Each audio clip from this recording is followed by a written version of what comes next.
At SEATOM Technologies, we're working on a $1 trillion problem that the shipping industry and the maritime industries more generally are facing right now. The problem is that the IMO and the EU have set a very strict greenhouse gas emission targets for the 2050 and years before that. Why is this relevant today? If you consider that the lifespan of your ship is 25 years and you have to have a net zero ship on 2050, that means you have to already know today what is your net zero technology. The solutions that have been proposed until now have included batteries, like these ships would be running on a very short distance, could run on a battery. On a long voyage, that would be a whole ship full of batteries. That doesn't work unnecessarily.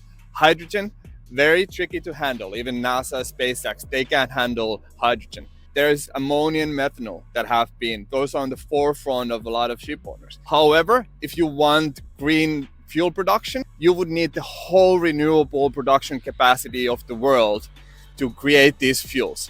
That is unfeasible. So if you would use nuclear energy, that's one option, but you lose a lot of that energy. You only get a fraction of that on the ship.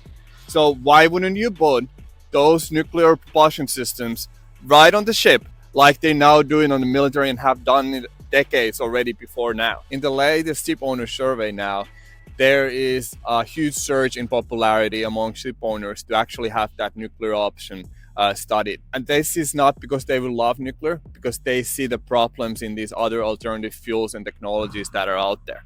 So just in the past year, the nuclear option has gone up 150%. Every fourth ship owner now already thinks that this is the option. The good news is that we have built the right team to bring this technology to the civil ships. Rekonti Suojanen used to be the CEO of Aker Arctic for 10 years, and that is a company known for their nuclear icebreaker designs that they did. Our chief nuclear officer, Professor Juhani Hyvärinen, he used to be the chief nuclear officer at the Hanhikivi nuclear power plant as well. He's also in the safety committees and councils of a number of nuclear power plants. Lorena Alvarez is our Chief Public Relations Officer. She has an extensive background in marketing and PR in highly regulated industries.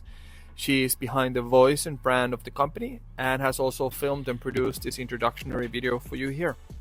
My background is in law, especially in marine nuclear regulation, and the licensing is actually a big bottleneck bringing this to commercial ships. And making it easy to license means that this is also more capital efficient, especially if you compare it to some other initiatives that are out there. We are currently following through our rather ambitious R&D roadmap.